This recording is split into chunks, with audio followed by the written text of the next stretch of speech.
చెక్కులు పోయిన నెల 25వ తారీఖు నాడు మండల ఆఫీసులకు వచ్చినాయి. నేను ముందే చెప్పాను, నిన్న కూడా చెప్పాను, చాలాసార్లు కళ్యాణ షాద్ ముబారక్ మీరు లేట్ చేస్తూ ఉన్నారు, ప్రజల్ని ఇబ్బంది పెడతా ఉన్నారు, కాబట్టి మీరు ఇమ్మీడియట్గా ఇవ్వమని చెప్పి కలెక్టర్ గారిని, ఎంఆర్ఓ గారిని, ఆర్డీఓ గారిని అడగడం జరిగింది.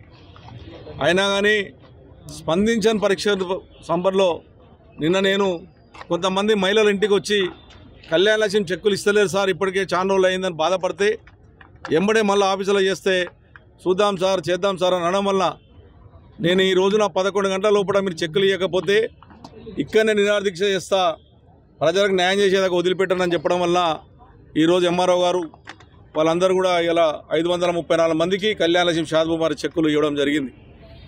నేను ఒక ఆఫీసర్ నిన్న మరి ఆఫీసర్లు ఏం చేస్తుండ్రో, వాళ్ళకి ఏం అవగాహన ఉందో మీరే ఆలోచన చేయాలి.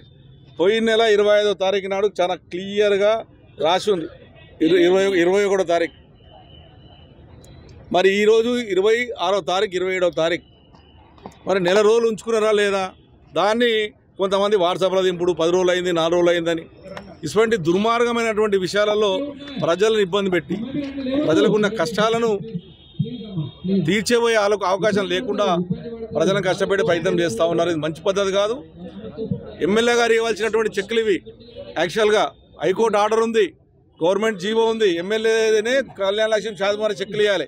అయినా కానీ ప్రజలకు ఇబ్బంది జరగొద్దు అనే ఉద్దేశంతో నేను ఎవరు వచ్చినా సరే ఇవ్వండి, నేను రాకున్నా సరే మీరు ఇవ్వండి, మా పబ్లిక్ ఇవ్వండి అని చెప్పి నేను చెప్తే కనీసం పట్టించుకున్న పాపన ఓనందుకే నిన్న నిర్ణయం తీసుకున్నాను.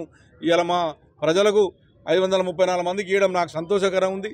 నిజంగా మరి ప్రభుత్వం వచ్చిన తర్వాత గత ప్రభుత్వంలో ఉన్నటువంటి కేసీఆర్ గారు 1,16 చేశారు. మరి ప్రభుత్వం అన్నది ఎలక్షన్లో మేము గెలిస్తే 1,16 కాకుండా ఇంకా తులం బంగారం ఇస్తామన్నారు. ఇంకా 3వ తారీఖు వస్తే సంవత్సరం అయింది, మరి బంగారం తులం బంగారం అయిందో తెలియదు. ఇవన్నీ కూడా జరుగుతూ ఉన్నాయి. గవి స్పందించండి, గవి ఇప్పిమని చెప్పి నేను ప్రభుత్వాన్ని విజ్ఞప్తి చేస్తూ ఉన్నాను. ఇంకా బంగారం ఇస్తా అని చెప్పి కళ్యాణ లక్ష్మి బంగారం ఇవ్వండి. కేసీఆర్ గారు ఇచ్చినటువంటి 1,00,000 రూపాయల చెక్కులే ఇస్తున్నాం తప్ప మీరు ఇస్తానటువంటి 1,100 తులం బంగారం ఇవ్వాలని చెప్పి నేను డిమాండ్ చేస్తూ ఉన్నాను. ఇది ప్రజలకు కూడా చెక్కులు వచ్చిన 24 గంటల్లో చెక్కులు ఇవ్వాలని చెప్పి నేను ఉన్నటువంటి మహేందర్ రెడ్డి గారికి విజ్ఞప్తి చేశాను. రాజకీయాలకు మేము ఎట్టి పనుల రాజకీయాలు చేయాలంటే ఎన్నో చేయగలం, కానీ రాజకీయాలు చేయవద్దు. ప్రజలకు వచ్చినటువంటి బీద వాళ్ళకు వచ్చే చెక్కులను మనం అడ్డుపడొద్దన్న ఆలోచనతోనే ఎక్కడ రాజకీయాలు తావు లేకుండా కలుపుకోపోయే విధంగా మనం ఆలోచన చేస్తూ ఉన్నాం. హైకోర్టు ఆర్డర్ ఉన్నప్పటికీ కూడా ఇవాళ వాళ్ళకి నేను సహకరించే ప్రయత్నం చేస్తూ ఉన్నాను, ఎందుకంటే ప్రజల కూడా సహకారం చేస్తూ ఉన్నాను. కాబట్టి ఎట్టి పరిస్థితుల్లో మళ్ళొకసారి ఇటువంటి పురపాలన అయితే మళ్ళొకసారి ఇది గిట్ట రిపీట్ అయితే మాత్రం ఎట్టి పదుల మండల ఆఫీస్ కాడ కానీ కలెక్టర్ ఆఫీస్ కాడ నిహార్ చేస్తా. 24 చెక్కులు వచ్చిన 24 గంటల్లో చెక్కులు ఇవ్వవలసిందే. ఇవ్వకపోతే ఖచ్చితంగా కూకట్పల్లి ఎమ్మెల్యే ఖచ్చితంగా దీన్ని వదిలిపెట్టే ప్రసక్తి ఉండదు అని చెప్పి తెలియజేస్తా ఉన్నాను.